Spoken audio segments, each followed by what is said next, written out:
Good day everyone, o sa Bisaya pa maayong adlaw ninyo diha. This is Kuya Jam, ang inyong lingkod. At ibabahagi ko na sa inyo ang 3 araw na journey ko sa pagkuha ng SRB at SID sa Marina Office doon sa Cagayan de Oro Branch. Nakita niyo naman, sumasakay na ako ng bus, napakaaga.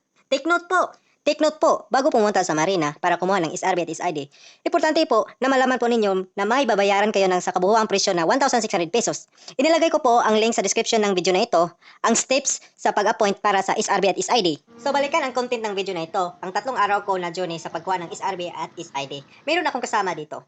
September 13, 2023, ang araw ng simula ng paglalayag. Dahil po taga Bohol ang Kuya Jam ninyo, bumiyahe muna ako patungo sa CDO. Napili ko ang Cagayan de Oro dahil ang sabi-sabi ay madali matapos at makuha ang SRB at SID ko. Kaya, sakay ng barko mula sa Tagbilaran Port, naglayag kami ng kasamahan ko ng mahigit 10 oras patungo ng Cagayan de Oro Port. At nakadaong kami sa Cagayan de Oro Port ng 4:30 AM. Pero bago kami umabot doon sa Cagayan de Oro, may mga konting ganap kami doon sa barko. Una ay kumain, nagkukwentuhan, kumukuha ng picture at natulog. Dito sa video na ito, nakita niyo naman, naglalakad kami, ikot-ikot sa barko at humahanap kung saan kami pwede kumain. Nakita namin ang restaurant ng barko. Kaso lang, nahiya kami kung papasok ba kami o hindi. Kasi po, economy lang ang kinuha namin na ticket. Kaya waiter check. Picture lang. Waiter check. Picture. Yawa. Kaya nagdesisyon ang kaibigan ko na dito na lang kami sa aming cabin na kumain ng hapunan. Kita niyo man, inuna namin ang may sabaw kasi masarap kumain na may sabaw kami at nagkikwentuhan. Time check dyan, nasa mga 8 AM na at simula na ang aming paglalayag. Please disembark from the vessel now. Once again, this vessel is scheduled to depart bound for Cagayan de Oro at 10 o'clock tonight. Last call to all visitors, guests of parties and non-passengers on board. Please disembark from the vessel now. Paano sa Thank mga you. ugma? Muni kanuno tanan. Tara. So nakadaong kami sa Cagayan de Oro Port ng 4:30 AM ng September 14, 2023. At in-enjoy muna namin ang view sa Cagayan de Oro Port bago kami lumabas sa barko.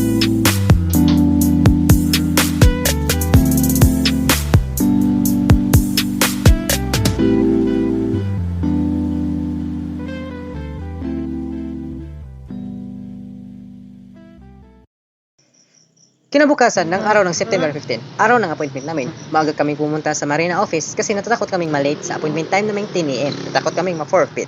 At dumating mi sa Marina ng 9 AM. Maraming salamat sa aming kaibigan na sinamahan kami. Pagdating namin sa office ng Marina, nakita niyo naman, napakaliit ng tao na nag-process dito. 3 oras kaming sa Marina Office ay nakuha na namin ang SRB. At SID. Dahil natanghalian kami doon sa pagkuha ng SRB at SID, nag-decide kami na kumain muna bago pumunta sa Oreo de Oro Boulevard. Yan si Boss Leos ang nag-alok ng tirahan para sa amin ng 3 araw. Pagkatapos namin kumain, ay pumunta agad kami sa arcade upang maglaro at mag-enjoy muna bago pumunta doon sa Oreo de Oro Boulevard. Nang naubos na ang pera namin sa paglalaro ng arcade, ay nagdesisyon na kaming pumunta sa Orode Boulevard bago maubos ang pera namin o magamit namin ang pamasahe. Kaya sumakay kami ng jeep mula sa ICA Mall patungo sa Orode Oro Boulevard. Pagkatapos naglalakad kami at naghahanap kami sa kung saan kami makakahiram o makarental ng bisikleta. At sa wakas, nakahanap kami ng marirentahan na bisikleta. Tag 30 pesos lang ang bawat isa. Ang 30 pesos ay magamit mo na ang bisikleta ng 1 oras.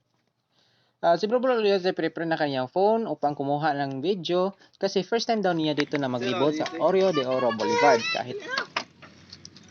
So sinimulan na namin ang paglilibot. Hindi na namin pinatagal kasi 1 oras lang magagamit ng bisikleta at nagmadadali din kami kasi ang oras sa panahon niyan is makulimlim. Natatakot kami baka maulanan kami sa paglilibot namin at hindi namin matapos ang pag-iikot. Kaya sinimulan na namin, ini-enjoy na namin ang environment sa Oreo de Oro Boulevard. Kita niyo man, napakalinis ng kalsada.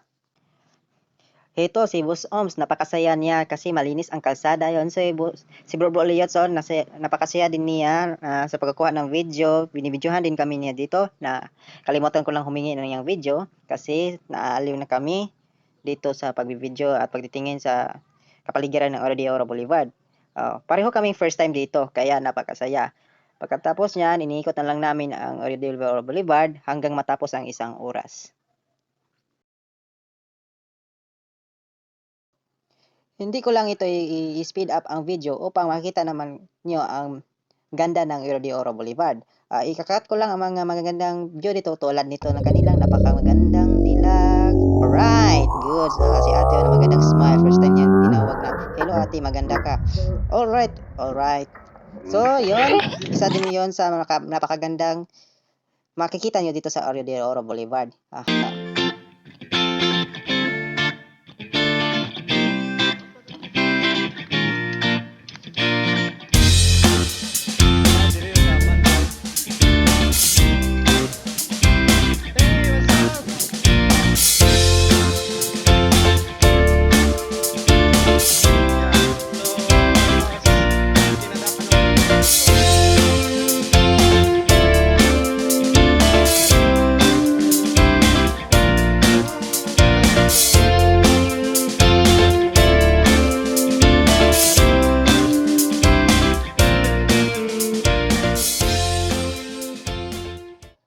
Take note pala, bawal palang magdala ng mga pagkain, pits, at mga basura dito sa Rio Boulevard. Ang pwede lang dito is maglakad, mag-jogging, magbisikleta.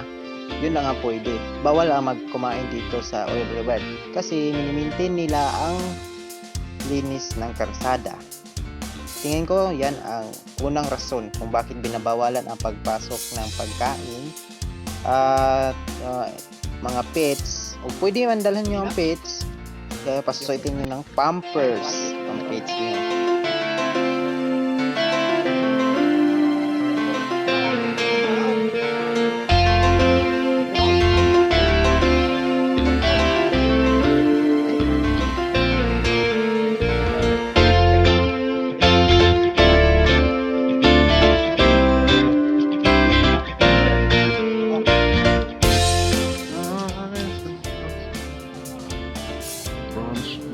So sa kasunod na araw, umuwi na kami sa Bohol at nagpapasalamat kami sa aming kaibigan na si Bro Liot sa paggabay niya sa amin sa Cagayan de Oro at sa pagsama niya sa pagkuha namin ng SRB at SID at pinatira sa kanilang mga bahay ng 3 araw. Kung meron kayong kaibigan o kakilala, subukan din dito tayo sa Cagayan de Oro kumuha ng SRB at SID dahil base sa experience namin, madali talaga makuha sa Marina ng Cagayan de Oro branch ang SRB at SID. At so, dito na magtatapos ang video ko. Ang Kuya Jam ninyo, maraming salamat sa pagtangkilik ng video at please subscribe and share this video. At maraming salamat.